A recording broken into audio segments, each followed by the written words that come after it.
Hey everybody, it's that time of the week again. It is The Wrap. I'm Steve Carfino. After 9 weeks of the Molten Waratah League, this bad boy is starting to heat up. Let's start off with the youth divisions, brought to you, of course, by BNSW Campus. Well, Youth League men's had a lot of doubleheaders happening, starting off with the Moss Vale Magic having to travel to the Central Coast to take on the Crusaders. The Central Coast, in a dynamic team effort, got across the line with 5 players in double figures. Ollie Rebillard was best on court with 15 points for the Triple C.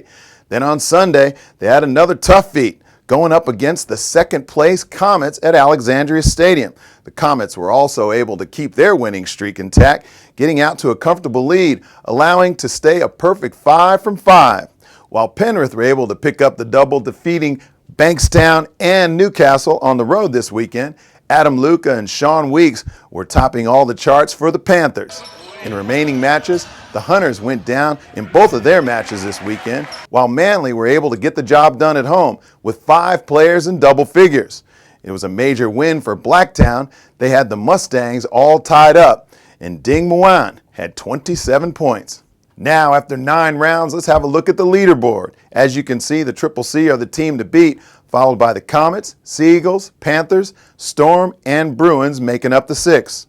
In Division II Youth, it's the Central Coast Waves who are the ultimate team to beat. The Waves are a perfect 7 from 7 after defeating the Sydney Uni Lions on the weekend. Brendan Ferris was the Waves' best player with 19 points. The rest of the weekend saw the Penrith Panthers get it done against their neighboring counterparts, the Springwood Scorchers. Bradley McGrath for the Panthers was the highest scorer in Division II League on the weekend, while the Saints were able to go back-to-back defeating the Jets. Now let's switch to the ladies. It was the Penrith Panthers who faced a doubleheader this weekend. First stop, Bankstown Stadium, where they took on the Bruins. The Panthers getting that one done comfortably thanks to a solid first quarter, keeping the Bankstown Bruins to just 15 points. Chloe Bloom was top scorer in that one with 18 points. While on Sunday, the side took a trip up the F1 where they faced the Hunters. Unlike their Saturday match, this one went down to the wire, with the Penrith Panthers getting the roadie by 4. Natalia Beaumont was impressive for the Penrith side. Unfortunately for Newcastle, they ended the weekend without picking up a roadie at all. Also going down to the Spiders in a tight one there. Jessica Sancottolato was outstanding with 26 points. Looking across the remainder of the weekend, and there were close calls everywhere, with the Norse Bears just scraping by to get that roadie against Manly. And it was Kimberly Hodge who was impressive in that one, but in a losing effort.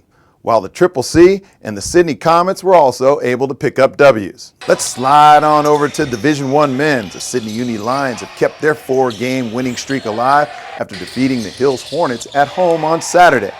The Hills side were down by 1 at halftime before the Lions were able to sneak back in front in the third, allowing the side to get the W.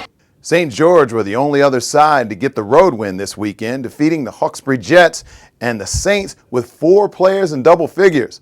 Sir Cook Riak was top scorer with 21 points. While kicking it out in the West, the Tamworth Thunderbolts were able to get the comfortable win at home.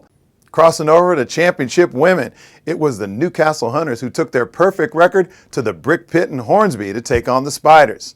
The Hunters just over the line by 2, out-rebounding Hornsby 50-36. All 9 Newcastle players that suited up pulled down at least 1 board. Manly in a nail-biter at home, pulling it out by 1. Fiona Sparks and Rebecca Duke combined for 41 points on the beach. At the Snake Pit in the Gong, the Hawks scored 31 points in the first quarter and never looked back. Renee Garlip led all scorers with 21 points at a 50% rate. While on Sunday, the Hawks weren't able to back up their previous night's efforts, going down to the Comets on the road. Over to the championship men, Newcastle came into the weekend second on the ladder, but went down to the Spiders at the Brick Pit on Saturday night. Hornsby starters accounted for all but 6 of their total points of 86. No surprise with a team coached by Jim Arkell. North stayed unbeaten, putting Manly away. Jeremy Hill was awesome once again with 25 points, 12 rebounds, and 4 steals. But it was the D by the Bears, holding Manly to just 29% shooting. The Central Coast outlasted Illawarra, holding the Hawks to just 21 points in the first half. The Crusaders' Callum Jenkins had a big night, 25 points, 12 rebounds, and 4 steals, just like Jeremy Hill. The other remaining match for the weekend saw Hills get the roadie against Maitland. Thanks to our good friends at mvponline.com.au for giving us these great prizes, because we pick the nominees and you pick the winners. And this week's nominees are Youth Women for the Spiders, Jessica Sandcottalato scoring 26 points in her side's victory. And in the 1-point win for the Manly Seagulls, it was Fiona Sparks' 21 points at 53% that got her the MVP nominee. This week for the guys, we had 2 youth nominations. We couldn't separate these 2 cats. In Division I Youth Men's, the Blacktown Storm Ding Mawan was impressive with 27 points. He's been consistently great for the Storm all season. In Division II Youth Men, Brendan Ferris. Don't forget to vote for who you think should win. Thanks to our good friends at mvponline.com.au. Here are your lucky winners from round 8. For the ladies from the Bankstown Bruins, it was Tanja Tanevsky. And for the fellas in Division I Youth Men's, Adrian Cabrera for the Sydney Comets. Don't forget to get your votes in, because only you, the viewer, can get that nominee over the line to get that win. That's all the time we have for the wrap. I'd like to leave you with this little quote. Remember, someone that works hard is hard to beat.